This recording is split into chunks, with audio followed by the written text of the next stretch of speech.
आज पहली बार उसको इंसाफ मिला। आज का दिन 20 मार्च है।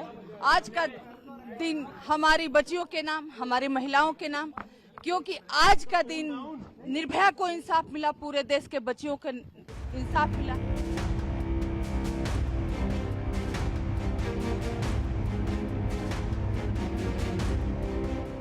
ਵੀਹ ਮਾਰਚ 2020 ਇਨਸਾਫ ਦਾ ਦਿਨ, ਇੰਤਜ਼ਾਰ ਦੇ ਅੰਤ ਦਾ ਦਿਨ। ਅਜਿਹਾ ਇੰਤਜ਼ਾਰ ਜੋ 7 ਸਾਲ 3 ਮਹੀਨੇ 4 ਦਿਨ ਤੱਕ ਚੱਲਿਆ। ਚੜ੍ਹਦੇ ਸੂਰਜ ਨਾਲ ਆਸ ਜਗਦੀ ਸੀ ਅਤੇ ਡੁੱਬਦੇ ਨਾਲ ਮੱਧਮ ਪੈ ਜਾਂਦੀ।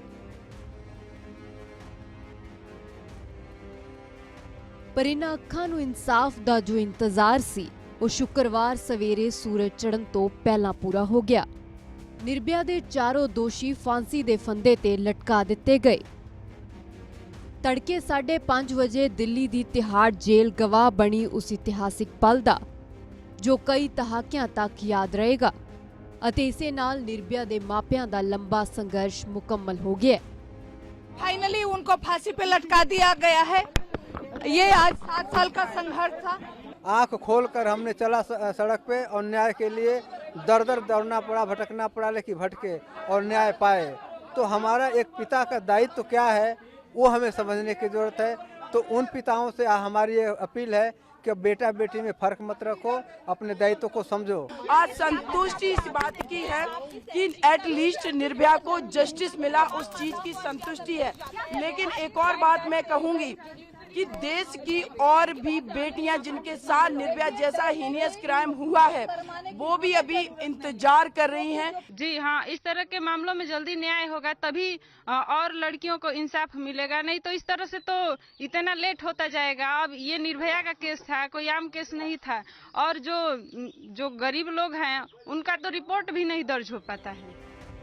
ਲੰਬੀ ਕਾਨੂੰਨੀ ਪ੍ਰਕਿਰਿਆ ਚੱਲੀ। ਦੋਸ਼ੀਆਂ ਨੇ ਹਰ ਹੱਥਕੰਡਾ ਅਪਣਾਇਆ ਕਿ ਫੰਦੇ ਤੋਂ ਫਾਸਲਾ ਹੀ ਰਹੇ, ਪਰ ਮੌਤ ਦੇ ਫੈਸਲੇ ਤੋਂ ਕੋਈ ਵੀ ਬਦਲ ਬਚਾ ਨਹੀਂ ਸਕਿਆ। ਸਬੂਤਾਂ ਤੋਂ ਲੈ ਕੇ ਦਲੀਲਾਂ ਤੱਕ, ਜਾਂਚ ਤੋਂ ਲੈ ਕੇ ਅੰਜਾਮ ਤੱਕ, ਪੁਲਿਸ ਥਾਣਿਆਂ ਤੋਂ ਲੈ ਕੇ ਅਦਾਲਤਾਂ ਤੱਕ ਲੰਬੇ ਗੇੜ ਚੋਂ ਨਿਕਲਿਆ ਨਿਰਭਇਆ ਦਾ ਮਾਮਲਾ। It is a real tribute to Nirbhaya, और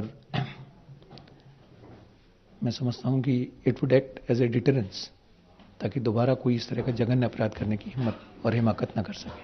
मेडिकल एविडेंसेस के बारे में जो पहले बहुत सारे केस में 2 या 3 डॉक्टर होते हैं, इसमें हमने 18-19 डॉक्टर्स इसमें साइड किए गए एग्जाम्पल, जिनको की जो मेडिकल कंडीशंस थी लड़की की कि उसको हमने बहुत अच्छे फ्रेम पे उन चीज़ों को बताया गया। ट्रायल के दौरान उन एविडेंसेस को एक इस ढंग से बताया गया कि ये किस ढंग का केस है, इसकी नेचर ऑफ इंजरीज क्या हैं, जिसकी वजह से सज़ा उनको जो है ये सारे के सारे एविडेंस फाइल पे आए और उनको सज़ा इसमें मिली। ये बड़ी खुशी की बात है कि निर्भया को आखिरकार इंसाफ मिल रहा है और उसके माता पिता को इंसाफ मिल रहा है, और साथ में ये बात भी स्पष्ट हो रही है कि जो इस तरह के जघन्य अपराध करेगा उसको कड़ी से कड़ी सज़ा मिलेगी। निर्भया को न्याय मिला। आज निर्भया न्याय दिवस है कि आज निर्भया को न्याय मिला, और उसमें हमारी बहन बेटियां जो हैं वो अपने आप को एश्योर कर सकती हैं कि अगर किसी ने दुस्साहस किया उनके साथ तो उसको भी यही वाला उसका नतीजा होगा जो इसके निर्भया के दोषियों के साथ जो हुआ है। ਦਰਦਨਾਕ ਅਤੇ ਸ਼ਰਮਨਾਕ ਵਾਰਦਾਤ ਜਿਸ ਨੇ ਪੂਰੇ ਮੁਲਕ ਨੂੰ ਹਿਲਾ ਦਿੱਤਾ ਸੀ। ਹਰ ਕਿਸੇ ਦੀ ਰੂਹ ਝੰਜੋੜੀ ਗਈ ਸੀ।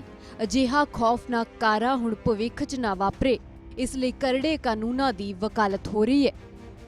देर भली लेकिन हो गई है, तो बहुत अच्छी बात है कि ये काम हो गया है, जिसकी वजह से हम सब सांसद के महिलाएं और जितने पूरा देश भर में जितनी महिलाएं हैं सब बहुत ही खुश है कि ये काम पहले होना चाहिए था लेकिन हो गया है। इसकी वजह से आगे जो भी ऐसा दुर्व्यवहार करने की कोशिश भी करेगा, सोचेगा भी, तो डरेगा, ऐसा मुझे लगता है।